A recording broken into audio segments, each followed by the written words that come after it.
আজকের আলোচনার বিষয় হচ্ছে সিংহ রাশির মঘা নক্ষত্রের জুন 2026 রাশিফল। আপনাদের রাশির অধিপতি রবি এই মাসে বৃষ এবং মিথুন এই দুই ঘরে থাকবে। 15 দিন থাকবে বৃষতে, 15 দিন থাকবে মিথুনে। আর নক্ষত্র অধিপতি কেতু, মঘা নক্ষত্রের অধিপতি কেতু, এই কেতু মঘা নক্ষত্রে অবস্থান করছে এবং পুরো মাস জুড়ে মঘা নক্ষত্রেই থাকবে। জন্মগতভাবে যদি আপনাদের মধ্যে সাইকোলজিক্যাল কোনো সমস্যা থাকে, অর্থাৎ দুশ্চিন্তায় ভুগছেন, মানসিক সমস্যায় ভুগছেন, বা কাউকে বলতে পারেন না, সবসময় মাথায় একটা টেনশন থাকে, মাথা ভারবার থাকে, এরকম যদি হয় তাহলে জন্মগতভাবেই তো আপনার মধ্যে এটা ছিল, আর এই মাসে এটাই থাকছে, অলরেডি থাকছে। তো এর সমাধান কি? আসলে এর সমাধান হচ্ছে মেডিটেশন। যারা আপনারা ইতোমধ্যেই এই সমস্যায় ভুগছেন, এখানে দেখতে পাচ্ছেন আপনারা হোয়াটসঅ্যাপ নাম্বার দেওয়া আছে, এই নাম্বারে আপনারা যোগাযোগ করে কনসালটেশন নিতে পারেন। আর যারা এর সমাধান অলরেডি জানেন এবং করছেন, তারা কমেন্টে জানাতে পারেন যে আপনারা আসলেই কিভাবে এর থেকে মুক্তি পেয়েছেন, উপকৃত হয়েছেন, যাতে অন্যরাও এই বিষয়টা বিশ্বাস করে। মঘা নক্ষত্রের মানুষ সাধারণত অনেক বেশি উদার হয়ে থাকে এবং এককেন্দ্রিক হয়ে থাকে। এই কারণে তারা অনেক ক্ষেত্রে কোনো কিছু পাওয়ার জন্য স্বার্থপরের মতো আচরণ করতে পারে, নিজেকে স্যাক্রিফাইসের সর্বোচ্চ পর্যায়ে নিয়ে যেতে পারে, যেটি সাধারণ মানুষ তাদেরকে রিড করতে পারে না, বুঝতে পারে না। অর্থাৎ মঘা নক্ষত্রের মানুষ যদি মেডিটেশন বা তার এই স্বাস্থ্য পুনরুদ্ধারে মনোযোগী হয়, তো অবশ্যই সেটি সম্ভব। কেতু যেহেতু নিজের নক্ষত্র আছে, হয় এখানে আপনাকে এই কেতু ক্ষতিগ্রস্ত করে যাবে, অথবা টোটালি সমস্ত সমস্যা থেকে রিলিফ দিয়ে যাবে। সিদ্ধান্ত আপনার, আপনি কীভাবে পরিস্থিতিকে মোকাবেলা করবেন। এই ক্ষেত্রে এই মাসে আপনার কর্মক্ষেত্রের যে বল, অর্থাৎ আপনার মধ্যে কর্ম করার যে মানসিকতা, কোনো কিছুকে মানে চ্যালেঞ্জ হিসেবে নিয়ে সেখান থেকে জিতে ফেরার যে মানসিকতা, এটি তীব্র পর্যায়ে রয়েছে। এক্ষেত্রে আপনি অবশ্যই জয়ী হবেন।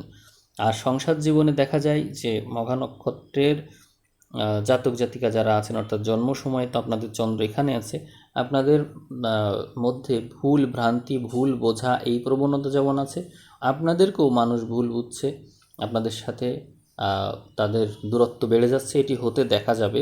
এমনকি জীবনসঙ্গীর সাথে আপনাদের এই দূরত্ব তৈরি হবে। এই মাসে আপনাদের সাথে যাদের প্রেমের সম্পর্ক ছিল, 5 তারিখের পর থেকেই দেখবেন সম্পর্ক ভেঙে অনেক দূরে চলে গেল, আপনাদেরকে চূড়ান্তভাবে আঘাত দিয়ে যাবে, এরকম হতে দেখা যায়। এবং আপনারা আপনাদের কর্মক্ষেত্রে আবার ফোকাস করতে দেখবেন, অর্থাৎ নিজেরা এই দুঃখ কষ্ট পেয়ে তার থেকে আপনারা কর্মের দিকে ফোকাস করে বড় ধরনের উন্নতি করতে পারবেন। তবে এখানে মোহমুক্ত হওয়া জরুরি, তার জন্য মেডিটেশন, প্রাণায়াম বা সাইকোলজিক্যাল যে চেঞ্জ, এটি আনা খুব দরকার। আপনারা এই বিষয়ে অবশ্যই সতর্ক থাকবেন। অর্থাৎ ভাগ্যগতভাবে কর্মক্ষেত্রের যে শুভ প্রভাব এবং আপনাদের প্রাপ্তিযোগ, এই সবগুলো বিষয় শুভ থাকলেও প্রেমের সম্পর্ক এবং প্রিয় মানুষ হারানো বা প্রিয় মানুষের থেকে দূরত্ব, জীবনসঙ্গীর সাথে দূরত্ব, এরকম নানান বিষয় থাকবে। এমনকি একসাথে থেকেও মানসিক দূরত্ব থাকবে, দুইজনের সাথে দুইজনের চিন্তাভাবনা, মানসিকতা মিলবে না। একটা সবসময় দূরত্বের এই ভাব থাকার কারণে যদি আপনার সব ফোকাস ওই দিকে চলে যায়, তাহলে সমস্যা আছে।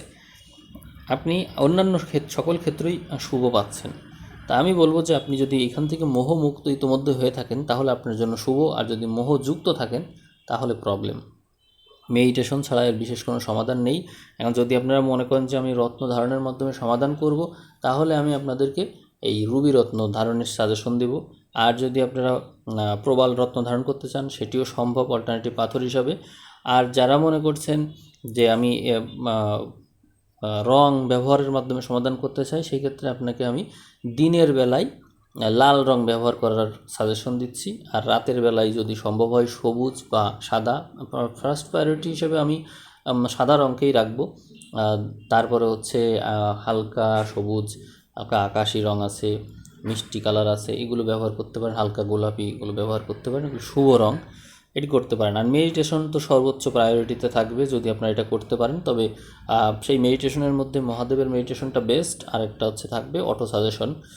অটো সাজেশন করতে পারলে ভালো। আবার ক্ষেত্র বিশেষ আপনারা হার্ট মুদ্রা আছে, হার্ট মুদ্রা ব্যবহার করতে পারেন। এখানে ইউটিউবে সার্চ দিলে আপনারা পেয়ে যাবেন।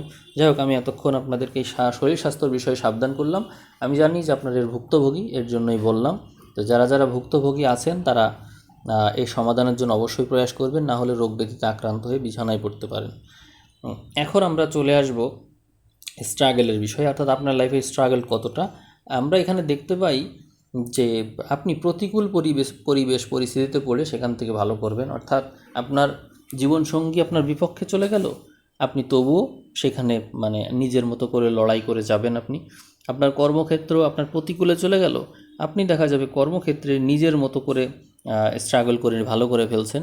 এখানে আপনি সবার বিরুদ্ধে দাঁড়িয়েও আপনিই জয়ী হবেন। এই বিষয়টাই আশ্চর্যের যে আপনি যদি মানসিকভাবে ওই যে দ্বিধাদ্বন্দ্বের কথা বললাম, এই দ্বিধাদ্বন্দ্ব কাটিয়ে যদি উঠতে পারেন, তাহলে আপনি সবার বিপরীতে গিয়েও আপনিই জয়ী হবেন। কারণ আপনার গ্রহ নক্ষত্রের পজিশনগুলো নবম, দশম এবং একাদশ মিলিয়ে টোটালি 5টা গ্রহ থাকছে, যেটি আপনার জন্য অত্যন্ত শুভ। এবং 3টা শুভগ্রহ একসাথে থাকবে যে আপনার একাদশে, এইগুলো অত্যন্ত শুভ। এবং এছাড়াও আপনার দ্বাদশে গ্রহ থাকছে। এবং এখানে একটা আশ্চর্যের বিষয় হলো কেতু প্রধান যারা, আপনি তো কেতু প্রধান, এদের দ্বাদশে গ্রহ আসলে এরা সাধারণত ভালো ফল পায়। তো আপনার দ্বাদশে এই মাসে 3টা শুভগ্রহ আসবে, যেটি অত্যন্ত শুভ। অর্থাৎ দান ধ্যানের প্রতি তো আপনার মাত্রাতিরিক্ত এই মাসে ব্যয় রয়েছে, এবং এটি করে আপনি আনন্দও পাবেন। অর্থাৎ নতুন ধারা সৃষ্টি করা, যে কীভাবে দান করতে হয় বা কাকে কতটুকু দিতে হয়, এই বিষয়াদি সম্পর্কে আপনি খুব ভালোই অবগত আছেন। এই মাসে আপনি দানও করবেন সেইভাবেই।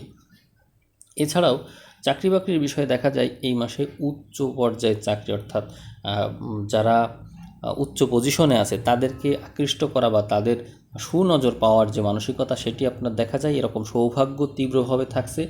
বড় বড় যে সমস্ত চাকরি আছে, বড় পোস্টের ফার্স্ট ক্লাস চাকরি, এই ধরনের চাকরির সৌভাগ্য আপনার অনেক অনেক বেশি। আর যারা ব্যবসা ক্ষেত্রে থাকবে তারা থাকবে প্রতিকূল পরিবেশে। অর্থাৎ ব্যবসা ক্ষেত্রে আপনি ব্যবসা করতে গিয়ে দেখবেন যে সব কিছুই পরিবেশটা ভালো না, আপনাকে অনেক বেশি স্ট্রাগল করতে হচ্ছে। কিন্তু স্ট্রাগল করলেও একেবারে সম্পদ অর্জনের যে বিষয়টা, সেটি যে মন্দ একদমই না, উল্টো ফল হবে। অর্থাৎ হচ্ছে আপনি প্রতিকূল পরিবেশে থাকবেন, কিন্তু সেখানে দেখবেন যে অনেক অনেক সুযোগ সুবিধা আপনি পাচ্ছেন। আপনার আয় রোজগারের জায়গাটা অনেক স্ট্রং। এবং এখানে দেখা যায় যে বৈদেশিক ক্ষেত্রের সাথে আপনার সরাসরি সংযোগ রয়েছে। অর্থাৎ আপনি আপনার যে কর্মটা করছেন, সেই কর্মটা যদি ব্যবসায়ের সাথে সংশ্লিষ্ট হয়, তাহলে বৈদেশিক সূত্রের সাথে কোনোভাবে যদি কানেক্টেড থাকেন, তাহলে অনেক অনেক বেশি রোজগার আপনার হবে। আর যদি দেশের ভিতরে থাকে, তাহলে সেটি একটু কম। অর্থাৎ যদি আপনি তুলনা করেন, তাহলে দেশেরটা একটু কম, বিদেশেরটা একটু বেশি। আপনি দ্বিগুণ ধরতে পারেন। অর্থাৎ দেশে যা আপনি রোজগার করবেন, বিদেশে বেশি। তবে যদি আপনি মনে করেন যে আপনার হচ্ছে বিদেশের এই ক্ষেত্রটা একেবারেই আপনার সাথে যুক্ত না, সেই ক্ষেত্রে আপনি যেখানে আছেন সেই জায়গাটা, কর্মক্ষেত্র যদি আপনার বাসা থেকে দূরে হয়, যত দূরে হবে ততই শুভ হবে। সেটি আপনার এলাকা থেকে যত দূরে, সেটি ততটাই শুভত্ব নিয়ে আসবে। অর্থাৎ দূরত্ব এখানে ম্যাটার করছে একটু। অর্থাৎ এমন জায়গা যেখানে মানুষজন আপনার গ্রাম অঞ্চলের মানুষ বা আপনার এলাকার মানুষ আপনার পরিচিত না, এরকম একটা জায়গা দরকার। এবার আমরা দেখব উচ্চশিক্ষা। উচ্চশিক্ষার ক্ষেত্রটা আপনার জন্য এই মাসে বরাবরের মতোই শুভ থাকছে। এবং আপনারা যারা বিদেশে যেতে চান বা সার্টিফিকেট নিতে চান বা ডিগ্রি নিতে চান, তাদের জন্য অত্যন্ত শুভ থাকছে। আপনারা এই বিষয়ে কাজ করতে পারেন। আপনাদের মধ্যে ভ্রমণ যোগ বা হচ্ছে বিদেশে ট্যুর করা, এই প্রবণতাটা রয়েছে, এবং ঘোরাঘুরি করবেন, আনন্দও পাবেন। ধর্মীয় স্থাপনা বা ধর্মীয় নিদর্শন বা এমন কোনো পুরাকৃতি যেগুলোকে করে দর্শন করে আনন্দ বা তৃপ্তি পাওয়া যায় বা নলেজ অর্জন হয়, সেই বিষয়গুলো এই মাসে বরাবরের মতোই শুভ থাকছে। আর সৌভাগ্যের ক্ষেত্রে বলবো যে এই মাসে পিতার কাছ থেকে সৌভাগ্য পাবেন। আপনার কর্মক্ষেত্রটাও শুভ থাকছে। আপনি এমন কিছু চাকরি বাকরির সাথে সংশ্লিষ্ট হতে পারেন যেগুলো প্রশাসনিকভাবে শক্তিশালী, অর্থাৎ যার সাথে ডিফেন্সের সম্পর্ক রয়েছে বা হচ্ছে যেগুলো সরাসরি প্রশাসনকে নির্দেশ করে। অর্থাৎ দেখা যাচ্ছে আপনি অন্যদের কেন্দ্রে বসে অন্যদেরকে নিয়ন্ত্রণ করার চেষ্টা করছেন, এবং হচ্ছে আপনিই হচ্ছে কেন্দ্রবিন্দু। আপনার আপনার কথাই অন্যরা চলছে, এই টাইপের চাকরি প্রবণতা এই মাসে অনেক বেশি। পড়াশোনার ক্ষেত্রে দেখা যায় যে আপনার মধ্যে ম্যাথমেটিক্যাল বিষয়, সায়েন্স সংক্রান্ত বিষয়, ইতিহাস, ঐতিহ্য এই সংক্রান্ত বিষয় এবং গবেষণামূলক সৃষ্টিশীল যে কোনো বিষয়ে আপনার পড়াশোনার অগ্রগতি লক্ষ্য করা যায়। আপনি এই বিষয়ে অবশ্যই ফোকাস করে পড়াশোনা করলে এই মাসে উন্নতি করতে পারবেন। আর আপনার মধ্যে এই মাসে যে কোনো কিছু তৈরি করার দক্ষতা, অর্থাৎ যে কোনো কিছু একটা টপিক পেলে সেই বিষয়কে এক্সপ্যান্ড করার যে নিজের ক্রিয়েটিভিটি দিয়ে এক্সপ্যান্ড করার যে বিষয় থাকছে সেটি ভালো থাকছে। এছাড়াও আপনাদের যারা সন্তান আছে, সন্তানদের বিষয়ে দেখা যায় যে তাদের শরীর স্বাস্থ্যের আগে যে ছিল, মানে অবনতির তীব্রতা ছিল বা অবনতির দিকে যাচ্ছিল, সেগুলো একদমই থাকছে না। তাদের শরীর স্বাস্থ্য ভালো থাকছে, তাদের নিয়ে টেনশন করার কোনো কারণ নেই। এছাড়াও আপনাদের সন্তানরা যারা পড়াশোনা নিয়ে সময় পার করছে তাদের বিষয়ে বলবো যে পড়াশোনার ব্যাপারে তাদেরকে আপনারা ইতিহাস, ঐতিহ্য বা সৃষ্টিশীল যে কোনো কাজকর্ম বা ম্যাথমেটিক্যাল বা সায়েন্স সংক্রান্ত যে কোনো বিষয়ে আপনারা তাদেরকে দেখাতে পারেন বা সেই বিষয়ে অগ্রগতি করার জন্য আপনারা পরামর্শ দিতে পারেন বা সহযোগিতা করতে পারেন। সেই বিষয়ে পড়াশোনা করালে তাদের অগ্রগতিটা দ্রুত হবে। আর আপনাদের মধ্যে আমি এক্সারসাইজ করার মাধ্যমে যে উন্নতি করার প্রবণতা, সেটিকে অফ রেখে মেডিটেশন, প্রাণায়াম বা মানসিক মানে মনোজগতের যে পরিবর্তন সেটি আনার জন্য আমি বলবো। অর্থাৎ এক্সারসাইজ করার মাধ্যমে নয়, বরং মনোজগতের যে এক্সারসাইজ, অর্থাৎ একটা কথা আছে যে ধ্যান হচ্ছে মনের ব্যায়াম, আর এক্সারসাইজ অর্থাৎ শারীরিক পরিশ্রম যেটা, সেটা হচ্ছে শরীরের ব্যায়াম। তো আপনি শরীরের ব্যায়ামের চাইতে মনের ব্যায়ামকে বেশি গুরুত্ব দেন। এটি হচ্ছে আপনার মানসিকতাকে যদি স্টেবল না করতে পারে তাহলে অনেক কিছু আপনাকে হারাতে হতে পারে। এই ক্ষেত্রে আপনি যে জিনিসটা সবচেয়ে বেশি হারাচ্ছেন এই সময়, আপনার প্রিয় মানুষকে হারাচ্ছেন। এবং প্রিয় মানুষ মানে মারা যাচ্ছে বিষয়টা এরকম না, কিন্তু আপনার থেকে দূরত্ব তৈরি হচ্ছে এবং এই দূরত্ব আপনাকে বড় ধরনের কোনো স্পিরিচুয়াল শিক্ষা দিয়ে যাবে যে মানুষকে ভালোবাসা যে অপরাধ, পাপ, সেই জিনিসটা যেন আপনার উপলব্ধি হবে। আপনাকে যেন ছেড়ে চলে যাচ্ছে সবাই, আপনি একা হয়ে যাচ্ছেন। কিন্তু এইটা মূলত দরকার শুভ গ্রহের সান্নিধ্য, শুভ গ্রহের তীব্র প্রভাবে আপনার মধ্যে যে কেতুর যে মূল বৈশিষ্ট্য, অর্থাৎ দূরদৃষ্টি, বিচক্ষণতা এবং নিজের নিজের যে জ্ঞান, বুদ্ধি, বিবেচনা আছে সেইটা দিয়ে কোনো কিছুকে আন্দাজ করা, ইনটিউশনের মাধ্যমে কোনো দিক নির্দেশনা নিজে দিতে পারা, সেটি ডেভেলপ করে না সহজে। আপনাকে আজীবন চলতে হয় অন্যের দিক নির্দেশনায়, অন্যের পরামর্শে। কিন্তু আপনার মধ্যে কিন্তু এই বিষয়গুলো সুপ্ত অবস্থায় থেকে যায় যতক্ষণ না পর্যন্ত আপনি নিজেকে সময় দিতে না পারেন, অর্থাৎ গভীর ভাবনা এর সান্নিধ্য ছাড়া সম্ভব না।